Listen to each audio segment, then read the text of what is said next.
This week on Double Bass with the Bass Pixie, we are looking at how to transition from this to this.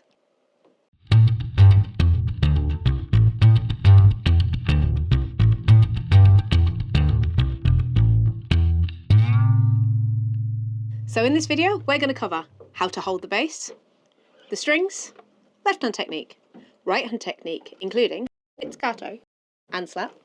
We're also going to cover 2 to the bar and 4 to the bar, and we're going to cover building a basic bass line around triads. Now, if you're a patron, we're also going to look at extending on those bass lines using blues progressions, a basic rockabilly bass line, and different ways of connecting the chords. And we're also going to look at exercises to help you strengthen your fingers and figure out the tuning on this fretless beast. So the first thing you need to do is set your end pin. So underneath my double bass, we've got a little bit of steel, it's a big stick, and a little screwy thing that helps you set it at different levels. So the rule of thumb to get it at the right height is that when you are standing next to your bass, you want where the headstock meets the fingerboard, this little bit, to be about level with your eyebrows. Now you can see mine's a little bit higher, but this is a very personal thing. So once you've started playing and you are a little bit more comfortable with your left hand, your right hand, and where you're standing and where your bass fits in your body, you'll find the right height for you. So it might be that you want it a touch taller or a touch smaller, but it just works with your body. So it is a little bit of it's not an exact science. There's a little bit of wiggle room there, but just to start with, it's a good place to start to have that level with your eyebrows. The second thing is how to hold it on your body.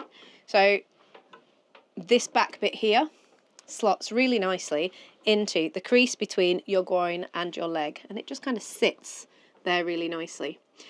Angle wise, you kind of want it about a 45-degree angle. Mistakes a lot of people make are bringing it too far around this way because they want to have a look at the fingerboard and where their frets are. Well, first of all, you ain't got any frets, so that's not going to help you whatsoever. Some people do put like stickers or pencil marks on there. Again, I don't believe that helps you too much because I have once put a little pencil mark on it, and that was because I was doing a music video and there was bits that were somewhere down here, and I was just like, oh, my tuning's going to be a bit dodgy, so I put a tiny little pencil mark on where I needed it to be. It lasted for that one day and then I got rid of it. Other than that, I have literally used my ears and my techniques to get it right, because you want the muscle memory. You don't want to be relying on visuals. Most of all, because if you turn up to a gig with little dots on your bass, people are going to go, what are you doing? So try, if you desperately need it and think, you just use it for a short time, just get rid of them as soon as you can.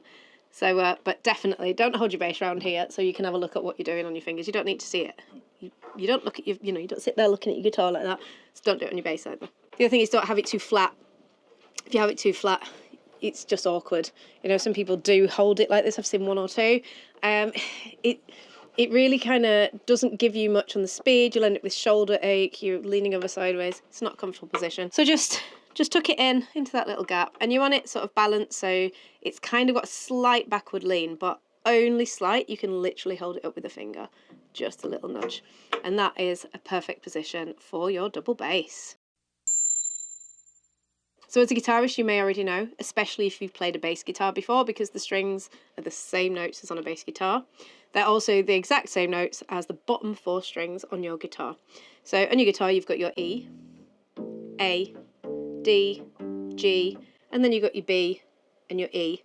Well, bass is exactly the same. Double bass is just those 4 bottom strings, exactly the same notes, but 2 octaves below, because we're nice and deep down here. So yeah, that's your strings. They're arranged in fourths, which I'm sure as a guitarist you'll already know, but it makes it easy. We don't have that stupid third, which makes me as a double bass player, when I'm looking at guitars, go, I don't know, I can't do this. It's see, I'll never be a guitar player. There's too many strings, don't like it. Fourths, it's simple. It's just really easy. You'll also notice that there's a slightly higher action than on a guitar. So your action's like your space between your fingerboard and your string. Mine's still quite high, and I am currently thinking of lowering it because I've just been really lazy and not bothered for ages. But when I started out doing rockabilly, I had a really high action. I have lowered it once since. I could definitely lower it quite a lot now.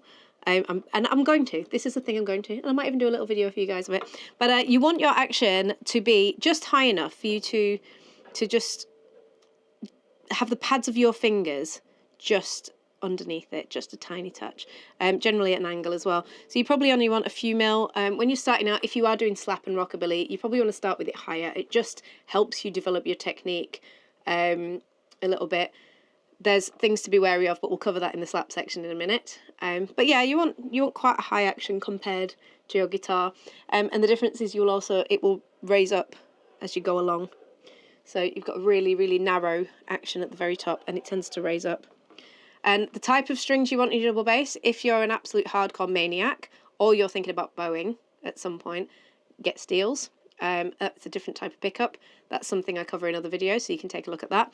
But I would recommend nylon core. Some people go with weed whackers. I'm not a huge fan because they don't hold their tune well enough. So they're really nice for like bluegrass and really percussive bass things. But for me, I also play jazz, so I like to hear the note.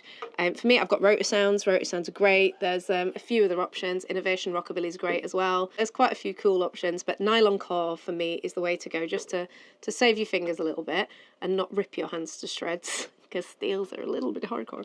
And also just for that nice flexibility and a really good speed.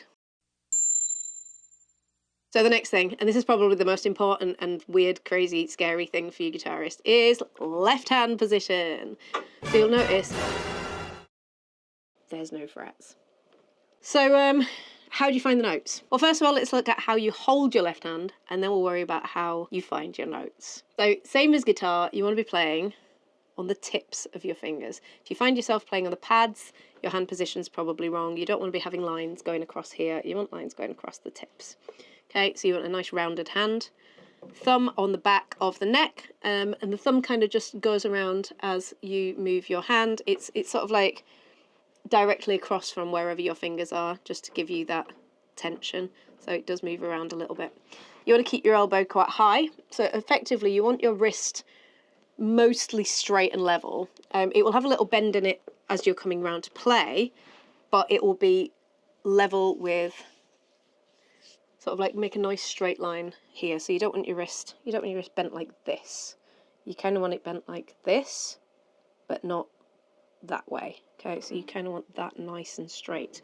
You also want to make sure your shoulder is relaxed. If you are getting tense up here and you're playing like this because it's really physical and hard, you're never going to get any faster. I'm sure a lot of you know about building speed in a guitar. It's the same building speed in a bass. You need to be relaxed. So nice relax. Just drop your shoulder and then just plonk your hand up on the bass like that. And then lift the elbow a touch. Keep the shoulder relaxed. Elbow up, not the shoulder. And then little, I don't know if any pianists, or I don't know if you do it in guitar, but just little mouse sitting comfortably in your hand. That's how you keep your little rounded fingers. I remember this. So don't let the mouse escape, but make sure the mouse is in there. Don't squash it. Okay, brilliant. So that's the thing. You don't want to squash your mouse, but you don't want it to run away either. So that helps you get the right hand position for the notes. Now, we've got to find the notes. So one of the biggest keys and the little tips to doing where you've had to for finding your notes is that we don't use the third finger, okay? So if we spread out those fingers nice and wide, 1, 2, and 4 are approximately the correct spacing for your notes. Now, obviously, everybody's got different sized hands. So for me, I've got, they're not small hands, but they're relatively small compared to, you know, some big guys with like big ogre hands. Sorry if you've got ogre hands. Anyway, I have to stretch. I have to stretch really far. I'm not like mega stretching, but I was a pianist as a kid, so I do have a good stretch. That's about right. If you've got bigger hands, you might have to stretch quite so far, but you do need to make sure you're spacing these fingers out. It's not a natural feeling. It's probably easier when you've played guitar. The hardest thing is not using this third. Now, the reason we don't use the third finger is mostly just because of the spacing. So if you see if I've put my hand on my bass there, these two fingers are really close together. Now, I could spread them out, but what that's doing is it's straining my wrist. It's making me want to bring my arm up, and the position is just all wrong. So using that force, you'll feel, if you test it out yourself, you'll feel that it's much more natural to be using that third finger for the distance, okay? So finding your notes, you're mostly working by ear. So if you're a guitarist, you know what notes sound like, you know what you're listening for. So the first one is just a little under the neck. So you can hear that that's a semitone. Okay? And be wary, if you turn your finger like this, you can actually sharpen and flatten the note. So you want to be nicely on that note. Then your next one down, stretch those fingers out. So you get A and your B flat just under there. Okay? And that's where your notes are. The main thing is use your ears, find those notes in the right place, and just get your muscle memory. Eventually you'll be able to just find your notes. Your fingers will just go to it. It takes muscle memory, it takes listening, and it takes practice, but it's worth doing. And you know, as a guitarist, you'll know what the notes sound like, so you'll be able to get this pretty quickly. So there's 2 ways you can play the bass. Well, there's 3 ways you can play the bass with the right hand, but one you will never find on my channel. So I'm not a classical player, and you will not find a bow on this channel. It is not my thing. I'm a jazz player and I'm a rockabilly player, and I like pop music and things like that. And I have played the bow. Honestly, I have played the bow twice. And in one of our recordings, there is some bowed notes, I will admit, with a really dodgy broken violin bow. But it did sound really good, so it was fine. But bowing isn't something that I teach, and it is not something that I play or I work on. Classical's wonderful, and it sounds great for you classical players. Go for it. It's not what you're going to learn on my channel. So on this channel, you're going to learn 2 different ways of playing, and one is pizzicato, which works for jazz and pop, and rockabilly slap, which works also for jazz and pop sometimes, but really great for the rockabilly and the swing styles. So, first of all, pizzicato. So we're going to just take our hand, we're going to just drop it by side, and then you're just going to plonk it on your bass. And that is about where you want to be. You don't want to be too high. Now, as a guitarist, I do see a lot of guitarists find that they'll bring their hand way too high because you're used to being parallel with the strings. So you'll be trying to play like this, okay? It's not how we play a double bass. You could, but one thing about the instrument is it's massive for a reason. It's massive because we want a really big sound. We want a really good quality of sound. And playing gently with the tips of our fingers like this, you're not going to get a really big sound, you know. It's like, it's kind of there, it's all right. But you'll notice the difference if I play properly. Okay, so what we're doing is we're playing with the side of our finger. So we're not playing with the tip, it's down the side. We're pressing the string and then letting the finger just fall off. Okay, that is how you play a double bass. You can play with one finger. So some people you'll find just one finger and they play it really well, and that's fantastic. Personally, I prefer to play with the first 2, so alternating between 1 and 2. It works really nicely when I want to do little sort of accidentals and things like that. So yeah, that's how I like to play. So 2, but the sides of the fingers, not the tips, and not up here. It is where your hand just falls relaxed. You'll probably find that when you start playing, your hand's going to creep up. Keep it down. Just keep it down. Keep that hand down. Okay. And the second way we can do it is a slap. If you want to look more in depth at the slap, I do a full video dedicated to the single slap, but we're just going to do a quick one because as a musician, you'll probably be able to pick this up pretty quickly. So, we don't huck. We do not huck under the note. We don't get our fingers in there and like get stuck underneath the string. Don't do that. That is bad because 1, that will get you all tangled and it'll probably slow your speed down. So 2, we're going to look at our little fingers here. We have got pads on the end of our little fatty bits on the end of our finger. That is what you're going to pull the string with. So you're just going to place your hand on the string, let that fatty bit just not hook but just catch the string. You're just going to pull, and you're going to pull hard enough that the string slaps back on the fingerboard and creates that sound like that. That is literally how you slap. It's really not too difficult. The main things just to be careful of is just don't hook, and make sure when you're landing back where you want to play your next note. So if I'm going to the G string, I'm landing over the G string, D string, I'm landing over the D string, etc, etc. And we can also do a return slap, so we can pull it and then we can just slap the fingerboard. That is how you slap. So just a quick note, if you guys are loving the channel and you want to be part of our double bass community, we have a really cool group on Facebook. I know Facebook's for old people, but you know, it's really good for groups as well. So we have a Facebook group of double bass players. A lot of them are patrons that have subscribed to the channel, but we've also got people who just love the channel, who just want to be part of the community, are learning double bass, or are intermediate or gigging musicians, or even we've got some really cool advanced players on there. Everyone's on there just to share knowledge, have fun, share, you know, like new toys and all this kind of stuff, and just support each other. It's a really positive, happy community. We don't deal with any kind of people getting at each other and being, you know, not fun, because yuck, don't like that. So yeah, come with a positive attitude, come join in our community. You'll find we get all the video updates come on there. I get little chats, we help each other out. I'm always on there for like advice and comments. And it's just a really great little group. So head over to Facebook, it is Double Bass with the Bass Pixie. You'll find it as a group and just click join, answer the questions, and be a part of the action. So the next thing we need to look at, we've got left hand and right hand down. We know what we're doing with there. So we need to start looking at building bass lines. So our job as a bassist is to support the soloist. So the soloist might be the singer, it might be the lead guitarist, it might be a sax player, it might be a trumpet. Whoever is doing the solo of the song at that point, our only job is to support that soloist.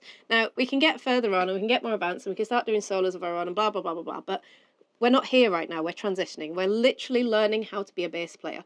This is your most important job, is to just support. So you need to lock in with your drummer. You need to be there, really tight, really listening to your drummer, getting that groove together and building a foundation. So I'm assuming as a guitarist, you guys all know chords. You understand what you're doing. So we're going to stick to, as a beginning bass player, and even as we go into intermediate and advanced level, you really want to be honing in on the strongest notes of the chord. Now, the strongest notes of the chord are the root, the root notes. If it's a C chord, the C. If it's a G chord, the G. That is your absolute strongest note of that chord. Your second strongest note is your fifth. So if you're in a C, it'll be a G. If you're in G, it'll be a D, etc., etc. So your fifth note, and then your third strongest note is your third note of the chord. So that'll be your middle of your triad. So if you're in C, it'll be an E. If you're in G, it'll be a B, etc., etc. So in that order. Now what we want to do is we want to be playing those strong notes on the first and third beats of the bar. So as a guitarist, when you're playing rhythm, a lot of the time you'll be playing on the offbeat. You'll be playing on the 2 and the 4. You'll be playing cool little patterns. You know, you might be playing on the 1 and the 3, depending on the style of music you're playing. But as a bassist, almost always, if you are creating a really strong, solid foundation, you're going to be playing on the 1 and the 3. So as a musician, if I'm going out and I'm depping for somebody, say, and as has happened often to me, you have no charts, you have no nothing, and you just get a group of people going, oh, it's in C. You're like, oh, brilliant. Okay. So this 2 to the bar variation is really, really useful if you're completely thrown at the deep end, or if you are a new bassist that is coming in and you're reading chord charts and you're like, oh my God, it's a bit much. Hands won't do what brain wants to do, etc., etc., because we've all been there. So this is a really useful technique. So let's look at how we do it.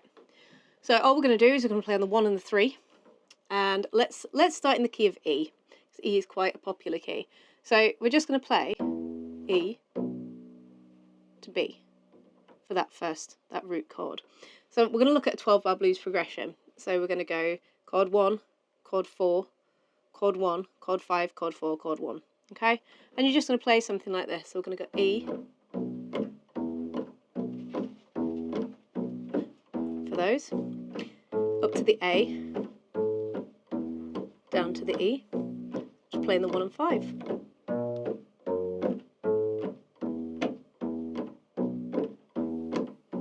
And that is a perfectly acceptable bass line to be playing, especially as a beginner playing on a jam or anything like that. And it just works, it's really solid. You'll find that on your double bass, and it'll be the same on your guitar, on your bottom 4 strings, that the 1, wherever the 1 is, the 5 of that chord is on the string down in exactly the same position, because these are arranged in fourths, and a 5th is 4 notes down from the root. So it's a really, really easy progression to do. So now let's look at 4 to the bar. So I like to use 4 to the bar in, firstly in more swingy pieces. There are places where it just works really nicely. But also if we're playing, say, quite a basic piece or a rockabilly piece, when we get to the instrumental, you really want to lift. You really want to lift that song, and you really want to get the energy flowing a little bit more. So I might play 2 to the bar for most of the piece when we've got the singer singing, or other things happening. So throughout the verses and the choruses, you've got the whole band are in there. But then when the guitarist takes over the solo, obviously we lose an instrument because the singer's not backing the guitarist. I mean, they might be doing some moves and whatever, but it's not quite the same. So we want to really support that guitarist and lift that instrumental. Or if there's any other parts of the piece you really want to lift, you can switch from 2 to 4 to the bar. So the most easy way to do 4 to the bar is by doing triads. So as a guitarist, you'll know triads because you know chords. So if we're in the key of E, your E major chord that you would play on your guitar, that is your basic triad on a double bass. So we just break it down. So instead of playing the full chord, because the bass isn't a chordal instrument, we just break that down into single notes. So we're going to do that 12-bar blues again with triads at 4 to the bar. So we start on the E, and we've got the first 3 notes in that triad, which are the E, the G sharp and the B. Then we'll move up to the A, which is the A, C sharp and E, back to the E, then up to the B, then down to the A. And that's it. That's just a nice basic 4 to the bar bass line that can get you in on gigs. Now, if you're a patron, we're going to extend on this. We're going to look at extending that triad into a blues progression. We're also going to look at how you can connect each chord to the next using semitones and rundowns. So this is a really simple way of just starting to build bass lines and be able to improvise using chord charts or even just playing by ear. But you can really build a good bass line using these techniques. So if you head over to the website, if you're already a patron, get over there and you'll see all these extra bits on how to build really cool bass lines. We're also going to cover a basic rockabilly bass line, which fits in a lot of the old rockabilly songs. And it's just this really cool little progression that's really super simple and sounds fantastic in rockabilly music. The other thing we're going to cover is some exercises to work on your finger strength, and also to work on tuning and figuring out where the notes are. So if you're not a patron and you want to sign up and you want the extra content, you can click the link below. We start at as little as £3 a month. The £3 a month is just to support the channel and support the building of this course. Then you can go up to £5 a month where you get all the PDFs. There's a lot of PDFs I'm still creating from old content. They are getting updated every single month.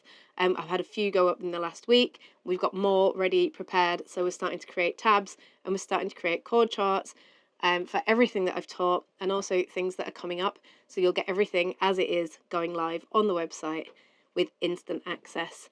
We're also considering, so you guys have got to let me know if you want to do something like this. We're considering doing backing tracks for each of the songs and for the scales and like the exercises and things like that. So if you are interested in having content like that on the website for patrons, let me know in the comments. It will be a full backing track but with no bass, so you can play along and create your own bass lines or learn the bass line that's in the video and play along to the backing track. So if that's something you really want, let me know in the comments, and that'll be something I will start bringing to the course in the future if you guys really want it. The next level up is £9 a month. So £9 a month on the Patreon website gets you all of the extra content, so all of the extra videos, the exercises, everything that I did. It also gets you early access to all of the videos. So I always post on Patreon and on the YouTube members site 2 weeks before everybody else gets access. So you'll get that early access, you get the videos as soon as they drop. So my question for you this week is, are you a guitarist? Are you transitioning to double bass? How are you finding it? Is this the first time you've tried, or have you tried before and just given up and thought, oh my god, this is way too hard? Let me know in the comments. Let me know what you think of the video. Let me know if this has been useful. Also, don't forget to give it a like just down there. Click on that thumbs up for me. And also, if you're loving the content, subscribe to the channel so you can see content as it drops. Thanks so much to everyone who subscribes. Thank you so much to all my patrons, especially you guys that have been there from day one. Get in on the Patreon, get access to this course as it is being built, help me build it, tell me what you need, get in on the action, and don't forget to keep rocking.